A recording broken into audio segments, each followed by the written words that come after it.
I think everybody knows who I am, so I'm going to spare you the introductions, and we're going to try and keep this high pace, high information, high fun to get you out here before it heats up too much. So we build a model called Orbital at Applied Computing. It's for the physical industrial world, specifically energy, petrochemicals, refineries, offshore exploration and extraction, LNG, renewables. And we host a demo day in London once a year so that we can update you on the progress that we're making and so that we can educate the world further on the importance of AI in the energy industry and the importance of physical AI to our planet. Today, you'll hear from me on the market and the thesis. You're going to hear from Dan, our president, on our progress, and you're going to hear from Sam and select members of the research team on our technology. You've almost certainly used a large language model already today. If not, come see members of the research team after. We'll get you acquainted with them. And I think all of us in this room are aware of how valuable this technology is. I'd like to pose 3 questions to start us off. What language makes the most money on Earth? What language saves the most lives? What language holds the keys to saving the planet? It's the same answer to all 3. The machines have been talking for decades, and we're now ready to start listening and talking back. This is the language they speak. They speak physics. They speak time series. They speak chemistry. And they speak context. But they speak it all at the same time, and it can only be understood all at the same time, interlinked, the way that reality actually behaves. Refineries, wind farms, data centers, recycling plants, gas processing, every one of these facilities is talking constantly in this language, not in English.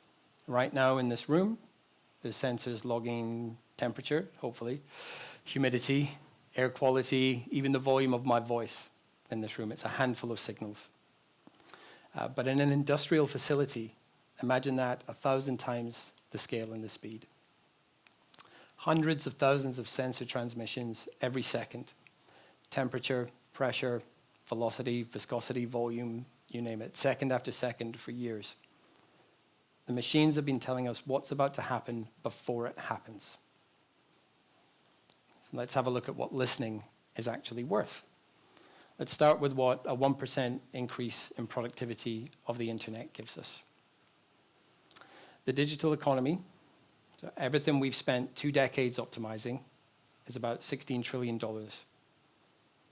We get 1% more out of it, that's $160 billion a year. The physical industrial economy is $35 trillion. It's more than twice the size. And these are the industries that keep the world fed, warm, moving, medicated. A 1% increase there is $350 billion every year in perpetuity. It's without building anything. But the money's the least interesting part of that number. 1% off industrial energy intensity is roughly 380 million tons of CO2 removed. No new power stations, no carbon capture project required.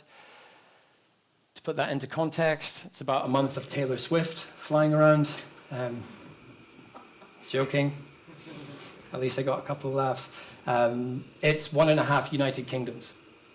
It's huge. It's just 1% of industrial energy intensity. 330,000 workers die every year in industrial accidents.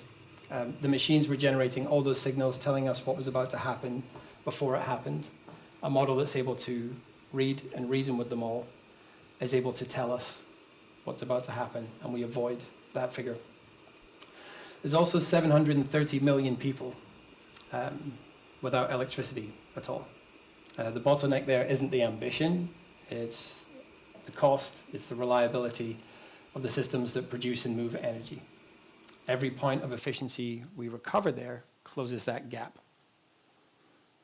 But it gets stranger. Like, look what we've been able to build and where. This is a digital world from 1995 to today. This slide is very reductive. It's designed to promote discussion and thought and inquiry. So don't, it's not truly representative of everything that we've built. But Salesforce, GA, AWS, iPhone, GPT, 20 years of building to understand clicks, to understand intent, to optimize a digital world. The physical world, really? Big epoch shift moment? SCADA. 1995, and an Excel spreadsheet, and a bunch of really smart people building models to optimize individual parts of the process. We built a $300 billion industry to tell people that someone clicked a button.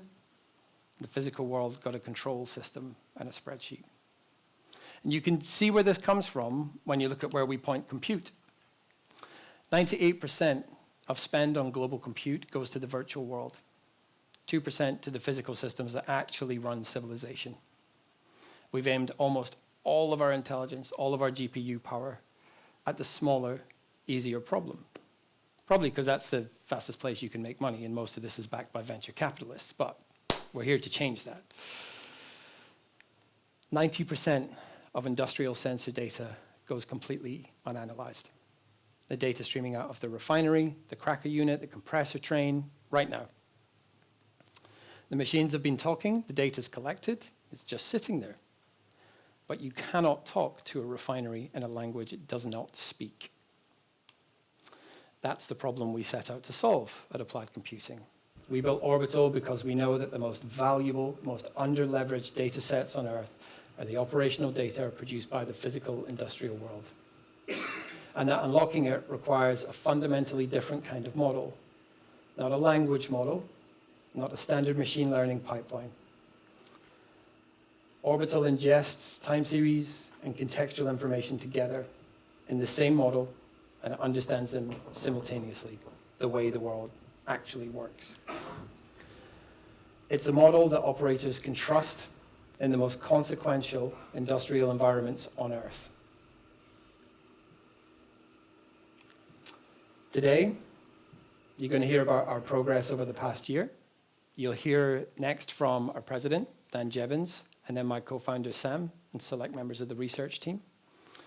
But before we move on, I want to leave you with a closing thought, because we need everybody in this room's help to make what we're showing on screen scale even faster. I believe we're now at the last optimization layer.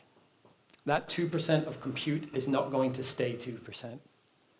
The optimization of our physical world with AI, I believe, is the largest technology advancement in history. And I believe that there's no wave after this one. Once we can optimize the reality of the environments that power our world, we can finally deliver sustainable abundance to everybody. That's really our mission here at Applied Computing. I hope you enjoy the day. I hope it doesn't get too warm in here. I'll be around for the entirety of the day if you want to ask me questions. But for now, I'm going to invite Dan to the stage, and we're going to hear about our progress. Thank you so much.